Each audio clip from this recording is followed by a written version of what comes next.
Hi guys, the purpose of this video is to walk through the cover letter assignment sheet. I will just add some verbal explanations here. I'm going to try to keep this video under 15 minutes. If you have already read through the assignment sheet and you feel like you fully understand the assignment's goals, like maybe reading is the best way for you to learn, then I don't think that listening to this is necessary. I might give a few explanations in here that are helpful, but the assignment sheet covers everything. I'm not really saying anything in here that isn't already on the assignment sheet or the rubric. If you are an auditory learner, however, then maybe if the assignment sheet is confusing or looks overwhelming, this video could be more helpful for you than just reading the assignment sheet alone. So the cover letter is 100 points. So 10% of your final grade. This is sort of like your first major assignment. I'm assigning a cover letter here, not a resume or some other application document, because one, I believe that in ACA you will get a resume required assignment, so you will have some practice writing a resume.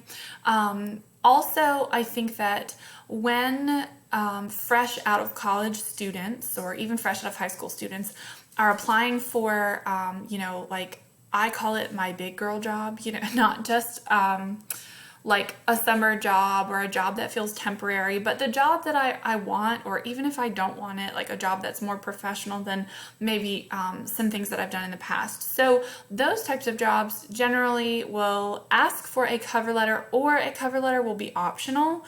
And if a cover letter is ever optional, I will always strongly recommend to write a cover letter, because it sets you apart. If it's optional, it says you're the type of person that will go above and beyond. You're not going to take any shortcuts. So I would always write a cover letter when possible. And just another thing to keep in mind, for a practical sense, let's say you're applying to like 4 or 5 jobs, the position is essentially the same. You want to make sure that your cover letter specifically addresses the company and the job that you're applying for. So that means that you wouldn't necessarily have to, from scratch, write a cover letter for all 4 or 5 positions. However, you should definitely edit your cover letter slightly and proofread a couple of times just to make sure you've got everything, so that the cover letter is addressed to the company and references specifics for the company and the job that you're applying for. The last thing you want to do is accidentally submit a cover letter with the address for another company to some other one. Okay, so a cover letter is the first opportunity for a company to get to know you. It's essentially like an introduction to a book, where the introduction would reference some of the highlights of the book, some of the things that you really want your reader to know. Your cover letter is referencing the highlights of you and your work history, your credentials, your education, your skills, your experience. So that's the point of a cover letter.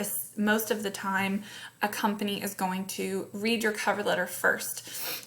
In the instructions, you will notice that I am asking you to write a cover letter for an entry-level dream job. However, be aware that if you already have the skills, experience for an entry-level job, and you're like, well, I would never actually use this cover letter because I wouldn't apply for this entry-level job, then go for a promotion. Like if you're already working as a CNA and you would want to use a cover letter to move up a step, then please feel free to do that for this assignment. Essentially, I want you to have something that you could take with you and tailor a little bit.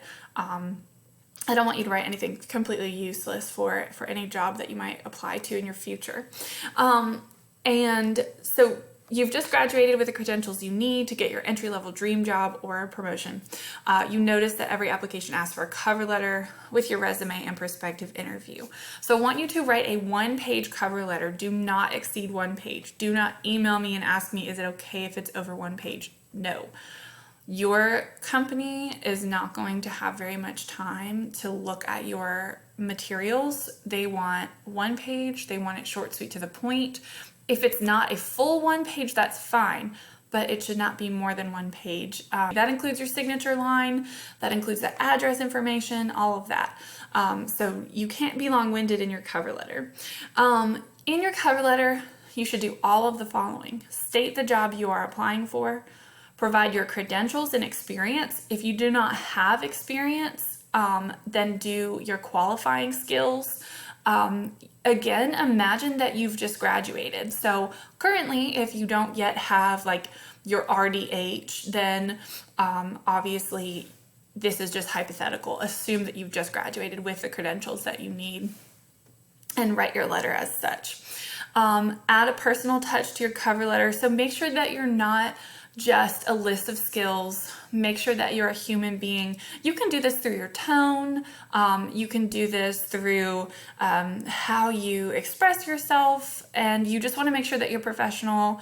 Avoid exclamation points. Avoid, any kind of like too quirky jokes, unless you think that that would be the most appropriate for the position you're applying for. And then of course, making sure that like you state the job you're applying for will help me best understand maybe what would be most appropriate with the tone there. Provide a warm and friendly but professional sign off, and make sure that your paragraphs are organized logically. So your cover letter shouldn't be all over the place. It should, maybe collect all of your experience in a paragraph, all of your skills in a paragraph, why you want the job you're applying for in a paragraph, something like that. For your standard format, you want to have 1-inch margins. Times New Roman size 12 or Arial size 11 is fine. Left align all of your lines. Don't indent anything. In between your paragraphs, you'll make sure that there is a blank line, and do not double space. There's an example in Blackboard as well if you need it, or the LMS. I don't think I'm supposed to say Blackboard anymore. All right, so here's the content, but I think for me, I'm a visual person, so an example looks better. The first 4 lines are your name, your address, and your email. I've redacted some of this for my own privacy. I'm not really sure that was necessary, but I do put these videos on YouTube anyway. Then you have a blank line. And then you want the company's contact information. If it's not a company, if it's just a person, then you can write their name, but I think it's best to say, the company that they work for. Of course, if the person is self-employed or something like that and they don't have a company name, then that would be fine as well. You're going to have, again, a skip a line, then the date, skip a line, and then you want to have an opening greeting. If you know the name of the individual who would be hiring you, you would write Dear Mr. or Miss, or first and last name if you're not sure if they prefer Mr. or Miss. If you're being hired by a whole group of people, as you see here, I have like a, hiring committee, that's fine to do as well. You would just want to do whatever is most appropriate. You probably want to avoid to whom it may concern unless you really have no idea. Sometimes to whom it may concern can suggest that you just like copy and pasted your cover letter, or you haven't done enough research into the company. I won't really be researching the companies, so if you want to put like, Dear Mr. Jones, that's fine. Then you want to begin your cover letter. You want to have at least 3 short paragraphs. So it's fine to have a very, very short paragraph or a little bit of a longer one. I would say that the paragraph you notice here, the one that I'm kind of trying to swirl over and highlight, where it begins, I received my MA in English, that's probably the longest you want to go on a cover letter before breaking it up and moving on to the next segment of content that you're providing. Essentially, your paragraphs are like bullet points of your skills, your experience, your credentials. So while they should be written in complete sentences, they should be short and sweet, and here's the information that you need. Once you finish your cover letter, have a sign off, have a signature line. The one thing you'll notice in my example is that my signature is not there. What I would do in this instance is I would print it out, I would sign it, and I would scan it back in and submit it with my signature so that it was done most professionally. Y'all can just highlight, like write your name twice, type it in twice, highlight your name where the signature should be and use some kind of script font. And that's fine with me. You are more than welcome, by the way, to borrow language from here. And, you know, it's fine if you want to structure your cover letter similarly as what you see. What I mean by that is it is fine for you to say, dear whomever, first paragraph, I'm applying for this. Second paragraph, here are my credentials. Third paragraph, here's my experience. Next paragraph, here's some additional experience or things that I really like to focus on, things that I understand about the job. Another paragraph, thank you. If you have questions, it is perfectly fine to mimic the structure of this example that you see here. I also want you to know that you do not need to share your personal information in terms of your address or like down here, I have my phone number. You do not have to put your phone number. If you do, that's fine. I won't stalk you. I won't call you. But if that makes you uncomfortable, please know that you will not get points taken off. You have to have an address line here. So if you don't want to share, just put, you know, like 123 Main Street, Statesville, North Carolina, or something like that. That's not a problem with me at all. So that's the content that you need. Make sure that your grammar is free from the worst kinds of grammar errors. So don't spell the company name wrong. Don't spell the person who would be hiring you's name wrong.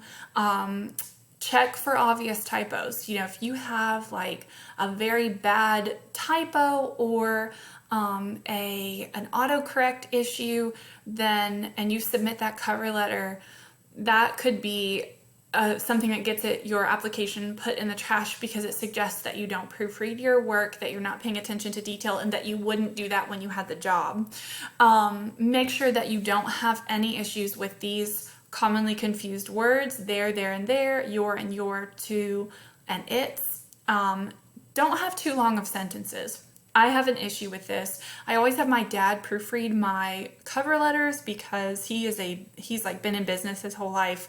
And I remember one time he proofread something and he's like, why is this so many words? This is like 50 something words. There is no reason that this sentence needs to be this long. Like, break it up. It's too long. So short sentences are good because for the most part, your reader, the person who's going to hire you, is probably skimming your cover letter anyway, looking for the specifics.